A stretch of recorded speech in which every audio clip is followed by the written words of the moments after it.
नमस्कार, मैं हूं अजय और आप देख रहे हैं महाबहस।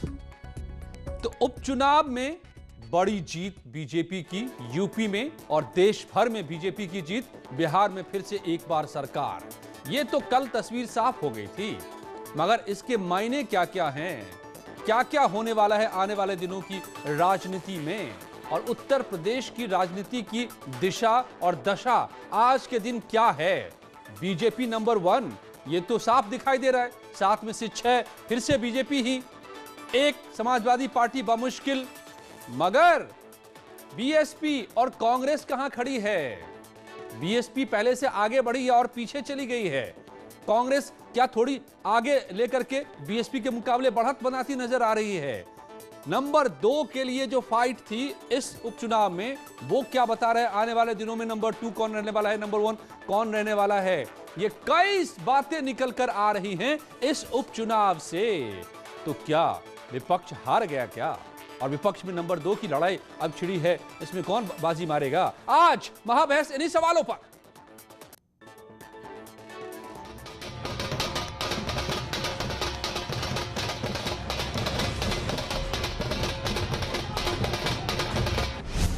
हार दर हार, भविष्य के लिए विपक्ष तैयार।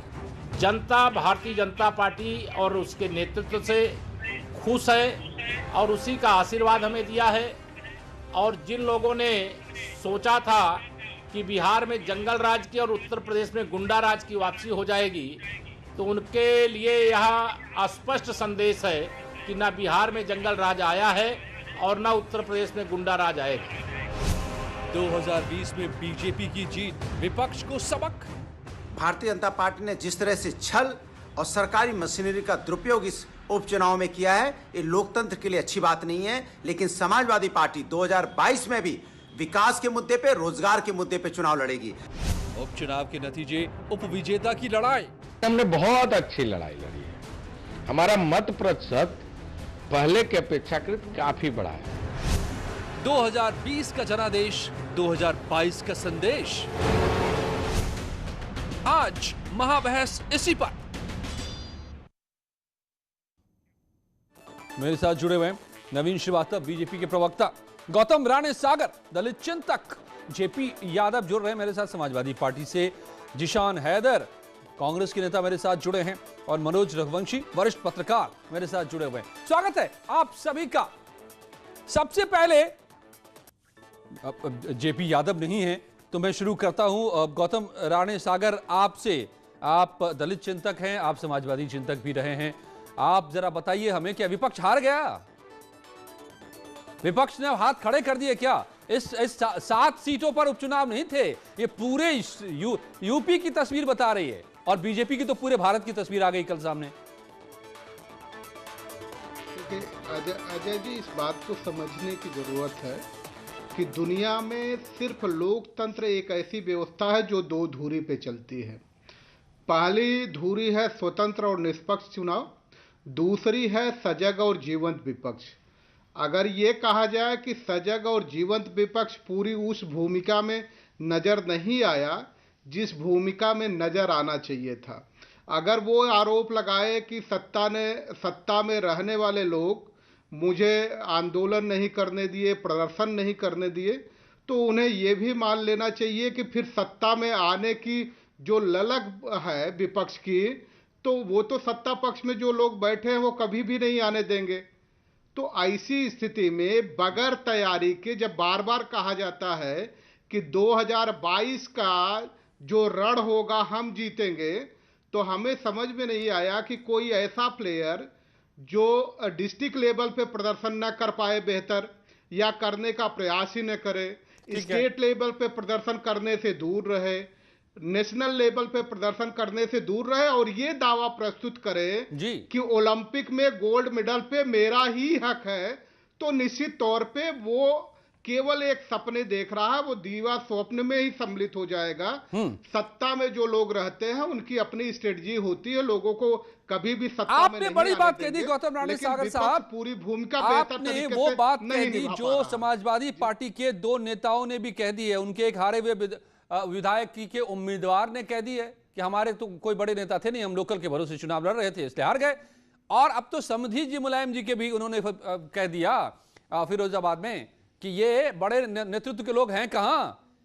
तो ये वही बात आप कह रहे हैं। बहरहाल समाजवादी पार्टी के नेता जुड़ गए मेरे साथ। जेपी यादव, आपसे सवाल करूं इससे पहले मैं कांग्रेस, जीशान हैदर साहब, क्या तो अब लड़ाई सिर्फ ये है कि नंबर 2 की है यूपी में? नंबर 1 की लड़ाई में तो सब दिखाई दे रहे हैं, मैदान से बाहर पहले ही हो गए।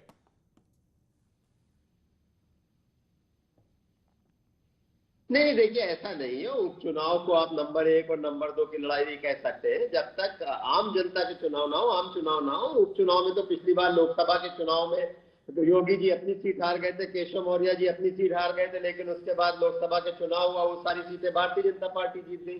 तो हमें लगता है उसको उस चश्मे से नहीं देखनी चाहिए। दूसरी चीज, ये जो उपचुनाव हुए थे, देखिए इन उपचुनाव में कांग्रेस पार्टी के पास एक भी सीट नहीं थी। कांग्रेस पार्टी किसी भी सीट पे नंबर 2 पे भी नहीं थी। तो कांग्रेस पार्टी आज 2 जगह नंबर 2 पे आई है। कांग्रेस पार्टी का मत प्रतिशत भी बढ़ा है और कांग्रेस पार्टी 1 से नंबर 3 पे आई है। तो हमें लगता है कांग्रेस पार्टी जिस तरह से आज संगठन पे काम हो रहा है उत्तर प्रदेश कांग्रेस जी, मुझे लगता है कांग्रेस पार्टी मेहनत कर रही है और उसी का असर दिखाई दे रहा है और आने वाले चुनाव में आप उसका और असर देखेंगे। नहीं, ये मैं आपको बधाई देता हूं, आपको सचमुच बधाई देता हूं कि कांग्रेस जो पिछले उपचुनाव में, मेरे पास जो आंकड़े हैं पिछले चुनाव और इस उपचुनाव के, तो इसमें इन 7 सीटों पर कहीं नहीं थी नंबर 1, 2 पर, मगर अब आप 2 पर आ गए हैं, नंबर 2 पर। बीएसपी नंबर 3 सीटों पर नंबर 2 पर थी, जो खिसक कर 1 पर रह गई नंबर 2 पर। तो क्या आप अपनी जगह बदल रहे हैं, बना रहे हैं, बढ़ रहे हैं, ये तो दिखाई दे रहा है। लेकिन समाजवादी पार्टी तो जहां थी वहीं रह गई, और जहां थी 2017 में वो तो हम सबको पता है क्यों, जेपी यादव जी। तो आपके नेता घूम रहे हैं ट्विटर पर, मुद्दे उठा रहे हैं और जनता भी जवाब दे रही है। तो अब नंबर 2 के लिए लड़ रहे हैं ना आप? नंबर 1 से तो आपने हाथ खड़े कर दिए। देखिए सर, उपचुनाव के परिणाम से कभी भी किसी पार्टी के नंबर 1 या नंबर 2 का आकलन नहीं किया जा सकता। रही बात ट्विटर की, तो जमाना सोशल मीडिया का है, तो फूलपुर और गोरखपुर का जिक्र कर रहे थे जीशान साहब। फूलपुर और गोरखपुर में जीत करके आपने कहा था कि आप लोकसभा में प्रधानमंत्री बनाने लग गए थे आप लोग, और अभी आप कह रहे हैं कि कोई मतलब ही नहीं होता है उसका। नहीं, देखिए मैं यही तो आपसे कहना चाह रहा हूं कि उपचुनाव के परिणाम से आप आम चुनाव का रिजल्ट आकलन नहीं कर सकते। गोरखपुर सीट पे योगी जी परमानेंट सांसद रहे थे, वो भी सीट वो हार गए थे उपचुनाव में। तो उपचुनाव के परिणाम से आम चुनाव का आकलन नहीं किया जा सकता। और रही बात आपकी, मैं आपकी इस बात से इत्तेफाक रखता हूं कि जब तक बड़े नेता मैदान में नहीं आएंगे, छोटे नेताओं का असर जनता में नहीं होता है। चुनाव बड़े नेता के चेहरे पर लड़ा जाता है, और जब तक बड़े नेता बूथ लेवल पर अपने कार्यकर्ताओं को सहयोग नहीं करेंगे, बूथ लेवल पर पार्टी मजबूत नहीं होगी, तब तक चुनाव का परिणाम अपने पक्ष में लाना बहुत मुश्किल है, और मैं मानता हूं असंभव भी है। तो क्या कर रहे थे आपके बड़े नेता? मेरा मानना यही है जी कि चुनाव लड़ने के लिए, चाहे वो उपचुनाव हो या आम चुनाव हो, सोशल मीडिया पर रहना भी जरूरी है, उसके साथ साथ मैदान में भी रहना बहुत आवश्यक है। जैसा मेरे अजीज दोस्त कह रहे थे, क्या कर रहे थे आपके नेता, कहां थे, वो क्यों नहीं आए मैदान में? अब नहीं आए, देखिए आए तो थे, जिन्होंने काफी लोग प्रचार कर रहे थे, सब लोगों ने प्रचार किया, लेकिन राष्ट्रीय नेतृत्व तो क्यों नहीं था, इसका जवाब तो राष्ट्रीय नेतृत्व दे सकता है। राष्ट्रीय नेतृत्व क्यों नहीं था, इसका जवाब मैं तो नहीं दे सकता। आप पे मानते हैं जेपी यादव जी, इसका बड़ा नुकसान हुआ, इसी का नुकसान हुआ? जी बिल्कुल मैं मानता हूं राष्ट्रीय नेतृत्व का। देखिए हमारी स्थिति 2017 के चुनाव के बाद जो उपचुनाव है, हमारी स्थिति बेहतर हुई है। हमने वोट भी परसेंटेज ज्यादा लिया है पहले से, हमारी जीत का अंतर भी कम हुआ है। लेकिन यह मैं मानता हूं कि राष्ट्रीय नेतृत्व का हस्तक्षेप अगर चुनाव में होता तो हम और बेहतर कर सकते थे। ओके नवीन श्रीवास्तव जी, तो क्या आप लोग भी ये मानकर चल रहे हैं क्या कि अब कोई लड़ाई की जरूरत नहीं है, नंबर 1 हम हैं ही, बाकी लड़े नंबर 2 के लिए? अजय जी देखिए, भारतीय जनता पार्टी हर चुनाव को एक इम्तिहान की तरह लेती है, और भारतीय जनता पार्टी अपनी केंद्र में मोदी जी, उत्तर प्रदेश में योगी आदित्यनाथ जी की नेतृत्व की सरकारों ने जिस प्रकार से सबका साथ, सबका विकास, सबका विश्वास और समाज के अंतिम व्यक्ति के विकास के लक्ष्य को लेकर काम किया है, और भारतीय जनता पार्टी के संगठन ने जिस प्रकार से जनता के प्रति समर्पण भाव से काम किया, हम उसके आधार पर चुनाव पर जाते हैं। चुनाव हमारे लिए कोई ऐसा नहीं होता है कि जब चुनाव आए तो हम सक्रिय हो गए, चाहे फेसबुक पर, चाहे सोशल मीडिया पर, चाहे धरातल पर। ऐसा नहीं है। हम हमेशा जनता के बीच समर्पण के भाव से रहते हैं। हमारे लिए हर चुनाव महत्वपूर्ण है। और जो मैं सुन रहा था, हमारे जो सहयोगी मित्र बोल रहे थे, विभिन्न दलों के प्रवक्ता जी, देखिए हर चुनाव का अपना एक महत्व है। आप इसको खारिज नहीं कर सकते हैं कि मगर नवीन जी वो ये भी कह रहे थे, असर नहीं है। नवीन जी वो ये भी कह रहे थे कि वो इसलिए हार गए क्योंकि उनका राष्ट्रीय नेतृत्व मैदान में नहीं उतरा। लेकिन अब 2022 में तो उतरेगा ही। मायावती भी होंगी मैदान में, अखिलेश यादव भी होंगे मैदान में, प्रियंका गांधी भी मैदान में होंगे। नहीं जी, निश्चित रूप से अजय जी। अभी मैं एक विषय और बोलना चाह रहा था। जैसे अभी हमारे कुछ मित्रों ने चर्चा की कि गोरखपुर और फूलपुर के उपचुनाव भारतीय जनता पार्टी हारी, लेकिन उसके बाद लोकसभा के चुनाव में बड़ी बहुमत से जीती। तो उपचुनाव को बड़े चुनाव का पैमाना नहीं माना जा सकता है। देखिए, यह आपकी सोच पर निर्भर करता है कि आप इसको किस तरीके से लेते हैं। भारतीय जनता पार्टी उपचुनाव में हारी, हमने उसको सकारात्मक तरीके से लिया। हमने अपना आत्मविश्लेषण किया कि हमसे कहां चूक हुई है, कहां कमियां हुई हैं, और हमने उसको ठीक किया। और उसके बाद 2019 के लोकसभा चुनाव में हम भारी बहुमत से जीते। अब विपक्ष इसको किस प्रकार से लेता है, यह उनका विषय है। और रही बात उनके बड़े नेताओं की, अजय जी, तो श्रीमान अखिलेश यादव जी, जब पूरी दुनिया कोरोना से संघर्ष कर रही थी, भारतीय जनता पार्टी के कार्यकर्ता जनता के बीच में थे, नेता जनता के बीच में थे, तो इनके राष्ट्रीय अध्यक्ष विदेश की यात्रा पर थे। मायावती जी को ट्विटर के अलावा कहीं बाहर आपने देखा नहीं होगा। खैर, बहुजन समाजवादी पार्टी तो पहली बार उपचुनाव लड़ रही थी। कांग्रेस पार्टी भी ट्विटर तक सीमित थी। चलिए ठीक है। हाथरस की ऐसी घटना जहां, तो मैं यही कह रहा हूं, जहां पर अपराधी हिंदू थे, 2022 में सभी के सभी लेकिन बलरामपुर जहां पर अपराधी मुसलमान थे, वहां वो शांत थी। तो ये सारी चीजें हैं इनकी। ठीक है मनोज जी, क्या ये तीन चेहरे जो अभी बता रहे हैं, कल तक हालांकि समाजवादी पार्टी कह रही थी कि मशीनरी का दुरुपयोग हुआ, आज कह रही है कि हमारे बड़े नेता नहीं थे इसलिए हम हारे, या और बीजेपी कह रही है कि बिहार में गुंडाराज, जंगल राज और यूपी में गुंडाराज की वापसी जनता ने उसको ना किया है। क्या फैक्टर है? क्या लड़ाई अब नंबर 1 की होगी 2022 में, या सिर्फ नंबर 2 की बची है? एक तो नंबर 2 की बची है, और नंबर 2 में भी समाजवादी पार्टी आगे है। नंबर 1 बीजेपी के लिए बिल्कुल साफ है। देखिए, योगी आदित्यनाथ ने लोगों का दिल जीता है। उन्होंने जो, देखिए, एक तो योगी आदित्यनाथ की सबसे बड़ी खूबी यह है कि वो हिंदुत्व के विषय पे बिल्कुल कंसिस्टेंट हैं। ऐसा नहीं है कि चुनाव आता है तो हिंदुत्व की बात करते हैं और फिर नहीं तो भूल जाते हैं, ऐसा नहीं, कंसिस्टेंट हैं। दूसरे, उन्होंने जो क्रिएटिव काम किए कि भाई जो सरकारी संपत्ति जलाएगा हम उससे वसूली करेंगे, तो इस तरह की एक पॉलिटिकल विल, डिटर्मिनेशन, एक अच्छा शासन देना, ये योगी आदित्यनाथ ने किया है। उन्होंने लोगों का दिल जीता है। कितने भी बड़े नेता आप बता दीजिए, योगी आदित्यनाथ अगर उनसे भी बहुत बड़े नेता होंगे, या नरेंद्र मोदी उनसे भी बहुत बड़े नेता होंगे, तो बड़े नेता से कुछ नहीं होने वाला है। जिशान हैदर साहब, आप सुन रहे हैं ना कि बड़े नेता और कौन हैं सामने में आकर चुनौती देने वाले? क्या 2022 में भी चुनौती होगी, या फिर ये पहले से पता है कि नंबर 2 की ही लड़ाई लड़नी है, नंबर 2, 3, 4 की? अजय जी मैं एक बात,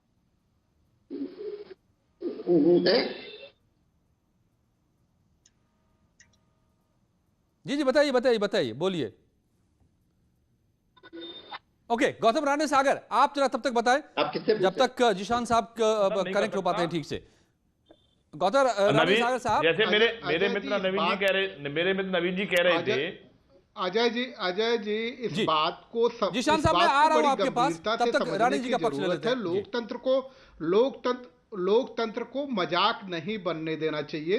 लोकतंत्र सत्ता परिवर्तन और व्यवस्था परिवर्तन का एक प्रक्रिया है, और उसे जो विपक्ष में है उसे बड़ी गंभीरता से लेना चाहिए, पूरी तैयारी के साथ। राणे साहब, एजेंडा भी तो होना चाहिए ना, तैयारी के साथ। एजेंडा भी तो होना चाहिए विपक्ष के पास। विपक्ष ने मुद्दा उठाया बेरोजगारी का, विपक्ष ने मुद्दा उठाया कि क्राइम यहां पर और बढ़ गया है और यहां कुछ नहीं कर रही है सरकार। आपके पास सही एजेंडा हो, पब्लिक सब जानती है भाई, एजेंडा क्या है विपक्ष का, किस आधार पर आप कह रहे थे कि नहीं हराओ योगी? नहीं, इसमें कोई अरे ये मुद्दे देखिए अजय जी, रोजगार और नौकरियों में जमीन आसमान का अंतर है। ये सच है कि विपक्ष को रोजगार की जो भूमिका है, पहले मनरेगा था, 300 रुपया मिलता था, 140 दिन के वर्क फिक्स थे। अब उसी मनरेगा में 201 रुपया मिलता है, 40 दिन से ज्यादा काम नहीं होगा। विपक्ष को इसे एड्रेस करना चाहिए था बेहतर तरीके से, नहीं एड्रेस कर पाना। विपक्ष को एड्रेस करना चाहिए रोजगार और नौकरियों में क्या डिफरेंसेज है। ये जो सत्ता पक्ष में बैठे हुए लोग हैं, पहले आप ठेले से कमाते थे, उसको नौकरियों में नहीं जोड़ा जाता था। अब इस सत्ता पक्ष ने उसको नौकरियों में जोड़ना शुरू किया। सब्जी आप बेचते हैं, उसको रोजगार से जोड़ना शुरू किया। तो ये जो पूरी तरह से और क्राइम जो बढ़ा है, पटरी वाले को क्या हक नहीं है कि वो लोन ले? करना चाहिए था। विपक्ष पूरी तरह से एड्रेस नहीं कर पाया। क्या स्मार्ट रेहड़ी अगर बना के सरकार बांट रही है तो क्या वो रोजगार का तरीका नहीं है क्या? मैं नहीं समझ पा रहा हूं क्या कहना चाह रहे हैं। बांट नहीं रही, वो उसका स्वतः का पुश्तैनी धंधा है, वो बांट नहीं रही है। डिफरेंसेस ये हैं। ओके, जिशान हैदर साहब, देखिए, विपक्ष ने अपने विकास के और बेरोजगारी के और अपराध के मुद्दे हमेशा उठाए हैं। रही निर्णय की बात, तो जनता जो निर्णय देगी हमें स्वीकार होगा। जनता जनार्दन है, जनता से बड़ा राजा तो कोई है नहीं। और लोकतंत्र में, जो भारतीय संविधान के लोकतंत्र में जो सत्ता परिवर्तन का जो नियम, जो एजेंडा है, वो जनता के हाथ में है। जनता जिसको चुनेगी वो राज करेगा। हमारे उठाए हुए मुद्दों को जनता ने समर्थन नहीं दिया, तो हम आगे फिर उठाएंगे इन मुद्दों को बड़ी जोर से। चाहे मनरेगा का मुद्दा हो, चाहे रोजगार का मुद्दा हो, चाहे नौकरी का। ये बात, आपकी बात से मैं इत्तेफाक रखता हूं कि रोजगार और नौकरी में बहुत अंतर है। रोजगार और नौकरी में बहुत अंतर है। आप लोग क्या चाहते हैं कि नौकरी मिले, रोजगार नहीं मिले? रोजगार को भी नौकरी से जोड़ दिया है। पकौड़े, जो सरकार पकौड़े बेचने को रोजगार की श्रेणी में रख देती हो, जो सरकार सब्जी बेचने वाले को रोजगार की श्रेणी में रखती हो, उससे रोजगार की क्या उम्मीद करेंगे? नहीं, तो आप क्या कहना चाह रहे हैं कि जितने दुकानदार हैं, जेपी यादव आप क्या बोल रहे हैं, आपको पता है क्या?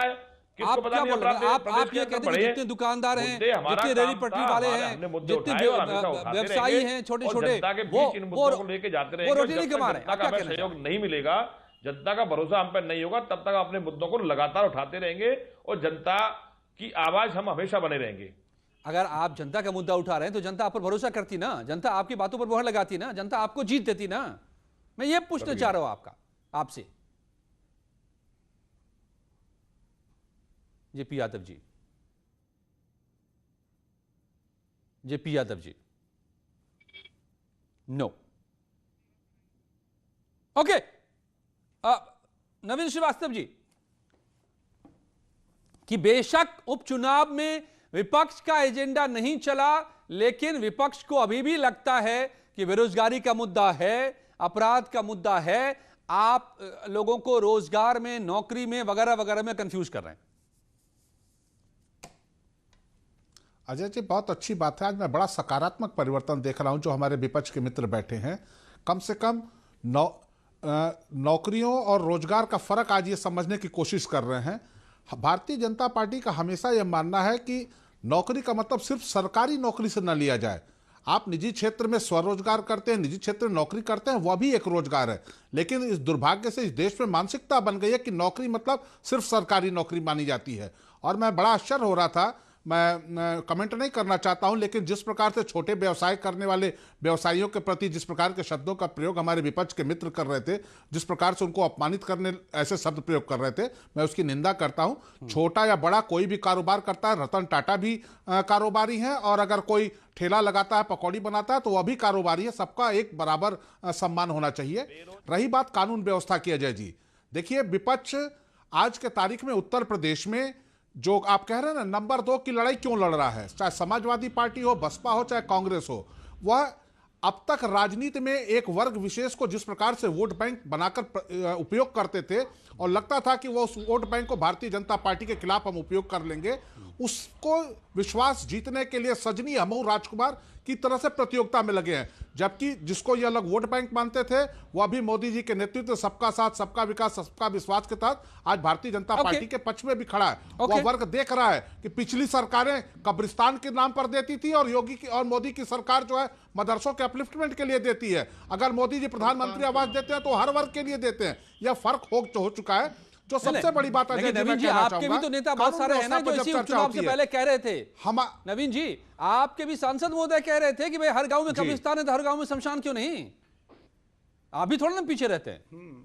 देखिए, शमशान, मैं क्या कर रहा हूं, उनकी देखिए, प्राथमिकता थी कि वो कब्रिस्तान की वर्ग बाउंड्री के विशेष लिए को पैसा बांटने देते में तो थे। भारतीय जनता हमारी पार्टी सबसे प्राथमिकता आगे थी, आप रहती है देखिए जी। 2017 में जब योगी आदित्यनाथ जी की सरकार बनी तो हमने पहले बजट में 400 करोड़ रुपए मदरसों के आधुनिकीकरण के लिए दिया, अगले वर्ष फिर हमने 400 करोड़ रुपया दिया। और शमशान हमारा के लिए यह कुछ है कि दिया ही नहीं सबका आपने। विकास हो, आपके उनको सांसद एक कह वर्ग रहे हैं। विशेष बना के अरे भाई, उनको एक तरह अजय जगह जी, सीमित आप भी तो न कर वही दिया काम कर रहे हैं जाए। फिर। और 2000 आप नहीं, हम मदरसों ऐसा ही नहीं के कर रहे लिए- हैं। हम उच्च सबका शिक्षा साथ के लिए सबका। आप ये बताइए, 2007 हमारी सरकार की कोई तक योजना विश्वविद्यालय के क्या लिए दिए किसी ही जाति नहीं विशेष के लिए है और या किसी योगी धर्म विशेष के सरकार लिए आते है? ही लेकिन मैं बताना चाहूंगा आपको, 2003 करोड़ आपके चैनल के माध्यम से उत्तर कर प्रदेश की दिया। जनता को भी नवीन बताना जी, चाहूंगा, आपकी योजना का पिछली ये तो सरकार बता में दीजिए, क्या आपकी था, सरकार की समाजवादी योजना है पार्टी की कहाँ? सरकार में क्या था, ये क्या करते थे, ओके। अगर एक लड़की है उसका नाम सकीना है तो उसको साइकिल मिलेगी, अजय जी, लड़की कम का से नाम कम सुनीता है चैनल तो पे उसको साइकिल लतीफ देखिए नहीं नवीन जी, मिलेगी। देखिए अगर आप नवीन जी, शहीद आप हैं, के ऊपर पे पुलिस चले गए। अधिकारी है, आप लतीफ मुसलमान हैं, मतदाताओं तो को आपके धर्म और परिवार को जाति के 2 नाम पर नौकरी मत मिलेगी, बांटिए। 50 लाख रुपए मिलेगा।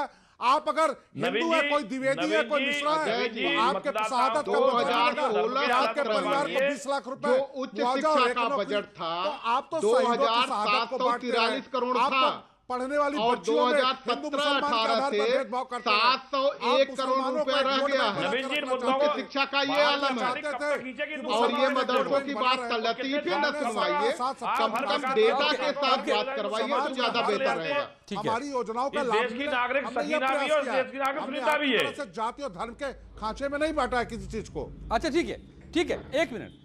जाति क्या धर्म मेरे के साथ खांचे में जुड़ गए हैं बैठाना तो भारतीय क्या जनता जिशान पार्टी की हैदर? परंपरा रही है। जिशान हैदर साहब, मैं मनोज जी के पास जाऊं उससे पहले आप भारतीय एक जनता चीज बता पार्टी की दीजिए। परंपरा रही है नहीं, जो मैं मतदाताओं को तलाश जाति कर रहा हूं, धर्म के सुन आधार लीजिए पर जेपी यादव बांटना। जी, मैं इस बात की तलाश कर रहा हूं, पड़ताल कर रहा हूं आज कि आप जो एजेंडा उठा रहे हैं वही एजेंडा है या पॉलिटिक्स का एजेंडा जनता ने बदल दिया है, ये आप समझ पा रहे हैं कि नहीं समझ पा रहे हैं?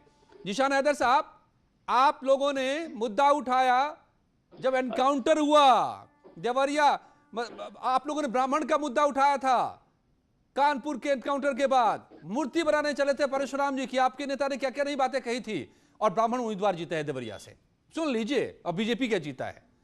आप लोगों ने दिल्ली से लेकर हाथरस तक ये खूब मुद्दा बनाने की कोशिश की कि दलित पर अत्याचार कर रही है सरकार, हाथरस मुद्दे को लेकर के। बलरामपुर क्यों नहीं मुद्दा और बनाया? टुंडला में दलित उम्मीदवार बीजेपी का क्या जीता है। मैं ये कहना चाहता हूं कि क्या आप लोगों को मुद्दे की परख रह गई है, क्या सही एजेंडे पर हैं क्या? नगरों को दलित माना ही नहीं आज तक।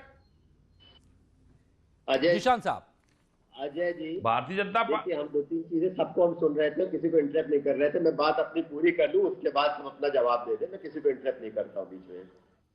देखिए 2-3 चीजें हैं। पहली बात तो हम अगर कहीं कोई मुद्दा होगा, वो चाहे बलरामपुर होएगा, चाहे वो टुंडला होएगा, बलरामपुर नहीं बोलिए आप, बलरामपुर का नहीं उठाया, यही तो बड़ी बात थी।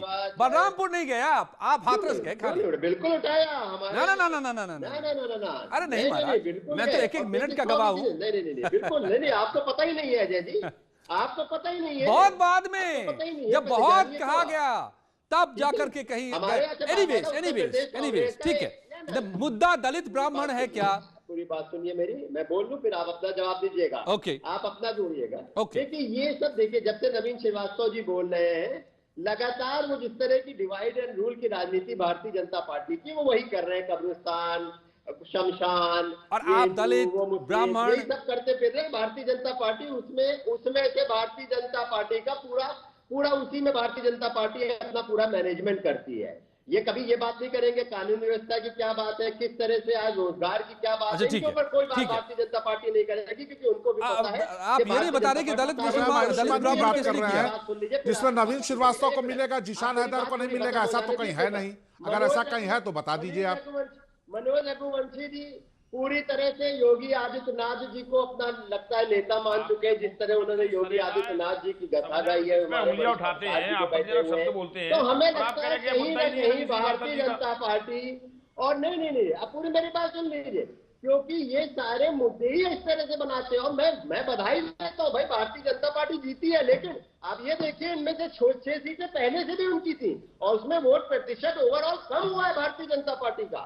ये मैनेजमेंट तो ओवरऑल वोट प्रतिशत कम हुआ है वोटिंग का भी, ये भी आप ना बोले। उपचुनाव था और उपचुनाव के में जो वोट कम डलते हैं, लेकिन आप उसको ना मनोज रघुवंशी जी, ठीक है, जिशान साहब आपने अपनी बात कही, मैं एक निष्कर्ष तक पहुंचना चाहता हूं।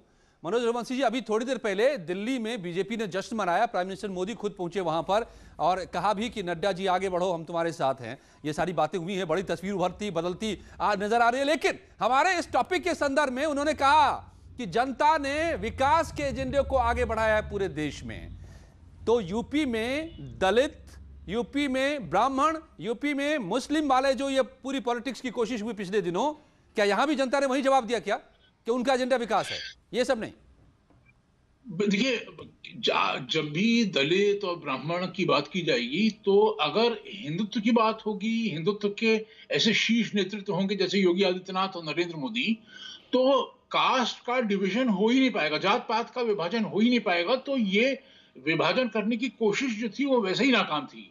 दूसरा सबसे बड़ी प्रॉब्लम इस समय ये थी, सभी जगह, मतलब चाहे बिहार हो चाहे उत्तर प्रदेश हो, बेरोजगारी की वाकई में, मतलब कोरोना की वजह से पूरी दुनिया में बेरोजगारी की मार पड़ी।